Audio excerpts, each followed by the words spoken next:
Hi guys, कैसे हैं आप सब लोग। Welcome back to our channel. आज हम बात करेंगे ACCA कोर्स के बारे में, स्पेसिफिकली जो एग्जाम्शंस अवेलेबल है स्टूडेंट्स और प्रोफेशनल्स के लिए। अगर आप ACCA परस्यू करना चाहते हैं या फिर आप ऑलरेडी ACCA परस्यू कर रहे हैं तो ये वीडियो है आपके लिए। तो बिना किसी देरी के चलिए शुरू करते हैं। सबसे पहले, जैसा कि मैंने अपनी लास्ट वीडियो में बताया था कि ACCA होता क्या है। ACCA होता है association of chartered certified accountants. ये एक ग्लोबल प्रोफेशनल अकाउंटिंग बॉडी है जो आपको high quality accounting education provide करती है। और इंडियन स्टूडेंट्स के लिए तो ये कोर्स और भी एक्सेसिबल बन गया है thanks to exemptions provided by this association. अगर आप स्टूडेंट हैं या फिर प्रोफेशनल हैं तो आपको कुछ एग्जाम्शंस मिल सकती हैं जो आपकी ACCA जर्नी को थोड़ा और इजी बना सकती हैं। तो चलिए अब इन्हें डिटेल में समझते हैं। सबसे पहले तो एग्जाम्शंस होती क्या है और ये क्यों मिलनी चाहिए। Generally, exemptions means that you don't have to study same topic, same syllabus again. अगर आप वो टॉपिक या वो सिलेबस किसी और कोर्स में पढ़कर आ चुके हो तो सेम चीज़ ACCA पे भी एप्लीकेबल होती है कि अगर आप किसी और कोर्स में वो सब्जेक्ट पढ़कर आ चुके हैं तो आपको सेम सब्जेक्ट दोबारा से यहाँ पे ACCA में नहीं पढ़ना पड़ेगा। एंड दैट्स वाई जो एग्जाम आप पहले देने वाले थे वो अब कम हो जाते हैं क्योंकि आपको कुछ एग्जाम्स में एग्जाम्शन मिल जाती है तो नंबर ऑफ पेपर्स रिड्यूस हो जाते हैं। जिनकी एग्जाम्शन मिल जाती है वो पेपर आपको नहीं देने पड़ते। तो चलिए अब बात कर लेते हैं at what level exemptions are available. जैसा कि मैंने लास्ट वीडियो में बताया था कि ACCA में 3 लेवल ऑफ एग्जामिनेशन होते हैं। सबसे पहले knowledge level, second is skills level, third is professional level. जो एग्जाम्शंस अवेलेबल होती है वो फर्स्ट 2 लेवल्स पर अवेलेबल होती हैं, बेसिकली नॉलेज लेवल पर और स्किल्स लेवल पर। प्रोफेशनल लेवल पर कोई एग्जाम्शन अवेलेबल नहीं होता।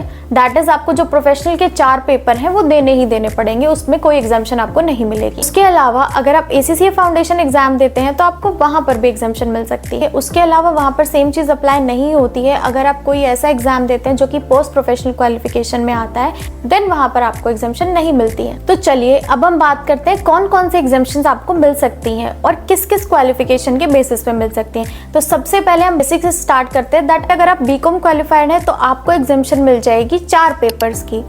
4 पेपर्स कौन से?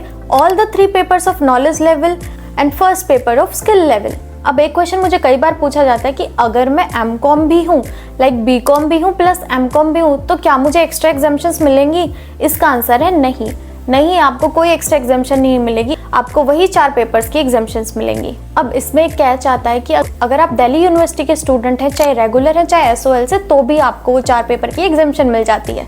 चलिए अब बात कर लेते हैं जो CA परस्यूइंग स्टूडेंट्स हैं उनके लिए क्या क्या एग्जाम्शन अवेलेबल होती है। सबसे पहले अगर आप CA फाउंडेशन क्वालिफाइड स्टूडेंट्स हैं, क्या आपके लिए एडिशनल एग्जाम्शन है? तो इसका आंसर है नहीं, आपको कोई एग्जाम्शन अवेलेबल नहीं है। दूसरी चीज, अगर आप CA इंटर क्वालिफाइड स्टूडेंट्स हैं तो आपको एग्जाम्शन मिलेंगी 5 कौन सी exemption? 3 papers of knowledge level and 2 papers of skills level. अब नॉलेज लेवल के तो हमें पता है कि कौन से 3 पेपर हैं, बट स्किल्स लेवल के कौन से पेपर एग्जाम्प्ट हो जाएंगे? स्किल्स लेवल के पेपर एग्जाम्प्ट होंगे टैक्सेशन का एंड ऑडिट एंड एश्योरेंस का। अब बच्चों का डाउट आता है कि मैम अगर मैं CA इंटर क्वालिफाइड हूँ प्लस BCom हूँ तो क्या मेरी एग्जाम्शन इंक्रीज हो जाएंगी? तो हाँ, तो आपको एक एडिशनल एग्जाम्शन और मिल जाएगी। दैट मीन्स कि आपको टोटल 6 पेपर की एग्जाम्शन मिल जाएगी। अब वो 6 पेपर कौन सा है? वो है paper number 1 of skills level, that is corporate and business laws. अब यहाँ पर एक और क्वेरी आती है कि मैम मैंने CA इंटर क्लियर नहीं करा है बट मेरे 40% और अबव मार्क्स हैं इन taxation and audit and assurance, तो क्या मुझे वो एग्जाम्शंस मिल जाएंगी जो एडिशनली मिलनी थी एज पर CA इंटर? तो हाँ, आपको वो एग्जाम्शंस मिल जाएंगे। तो टोटल एग्जाम्शन आपको मिल जाएंगी 5 इस केस में। और अगर आप BCom क्वालिफाइड भी हैं तो आपको टोटल एग्जाम्शन 6 ही मिलेंगी। अब चलते हैं CA फाइनल लेवल पे। अगर आप CA फाइनल क्वालिफाइड और आप एक चार्टर्ड अकाउंटेंट है तो आपको टोटल एग्जाम्शंस मिल जाएंगी 9। दैट इज नॉलेज लेवल के सारे पेपर्स की एग्जाम्शन और स्किल्स लेवल के भी सारे पेपर्स की एग्जाम्शन।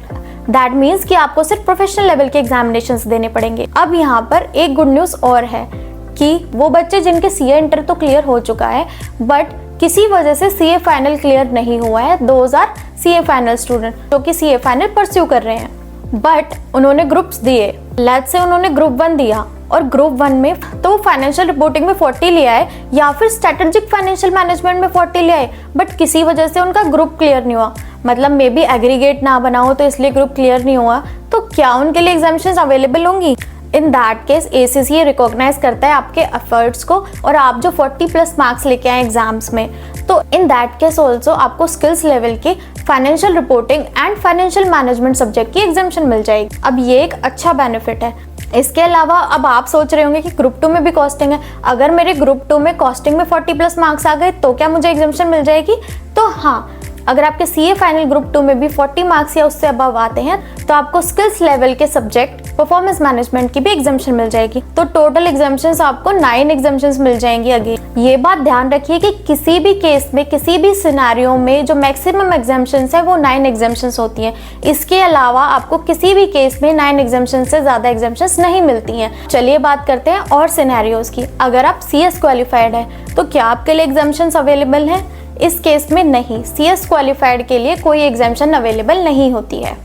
नेक्स्ट इज, अगर आप CMA क्वालिफाइड हैं। अब CMA क्वालिफाइड में 2 सिनेरियोज आते हैं। सबसे पहला, आप CMA क्वालिफाइड हैं विद 5 इयर्स और मोर वर्क एक्सपीरियंस, तो उस केस में आपको टोटल 9 एग्जामेशंस मिल जाएंगी। दूसरा केस आता है कि आप CMA क्वालिफाइड हैं but with less than 5 years of work experience, तो आपको इसमें एग्जामेशंस मिल जाएंगी 7 पेपर्स की। अब वो 7 पेपर्स कौन कौन से होते हैं? नॉलेज लेवल के ऑल 3 पेपर्स, स्किल्स लेवल के 4 पेपर। चलिए कुछ और सिनेरियोज डिस्कस करते हैं। अगर आप MBA फाइनेंस है तो क्या एडिशनल एग्जामेशंस मिलेंगी? Totally depends on your graduation. अब इन स्पेशल केस सिनेरियोज के लिए आप क्या कर सकते हैं? आप ACCA की वेबसाइट को रेफर कर सकते हैं। अब वो कैसे आप चेक कर सकते हैं वहाँ पे ACCA की वेबसाइट पे एग्जामेशन अवेलेबल है या नहीं, ये हम आगे डिस्कस करेंगे। अब हम थोड़े कॉमन डाउट्स डिस्कस कर लेते हैं। सबसे पहला डाउट आता है, अगर मैं 12th पास हूँ या फिर मैं ग्रेजुएट हूँ नॉन कॉमर्स बैकग्राउंड से, तो क्या मेरे लिए एग्जामेशंस अवेलेबल हैं? नहीं, इन दोनों केसेस में आपके लिए कोई एग्जामेशन अवेलेबल नहीं होगी। अब इसके अलावा अगर और भी कोर्सेज हैं तो उसकी एग्जामेशन हम कैसे चेक कर सकते हैं? तो उसकी एग्जामेशन आप चेक कर सकते हैं ACCA वेबसाइट पे। ACCA वेबसाइट पे एक एग्जामेशन कैलकुलेटर अवेलेबल, तो आप उस वेबसाइट पे जाकर अपने स्पेसिफिक कोर्स के अकॉर्डिंग अपनी एग्जामेशंस चेक कर सकते हैं।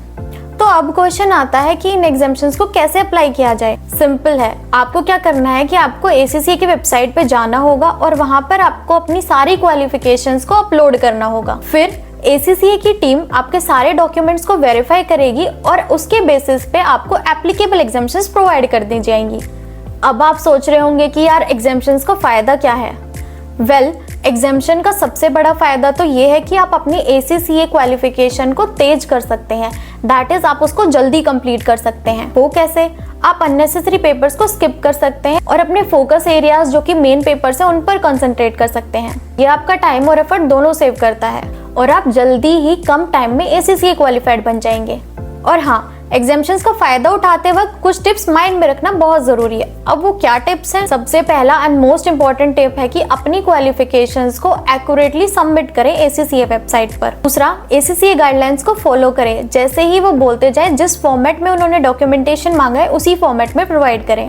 तीसरा and major thing, study plan को अकॉर्डिंगली मॉडिफाई करें। अगर ये वीडियो आपको यूजफुल लगता है तो please like, share and subscribe जरूर करें। If you have any queries related to the topic discussed today, please let me know in the comment section below. मिलते हैं नेक्स्ट वीडियो में। Till then, keep learning and stay motivated. Thank you.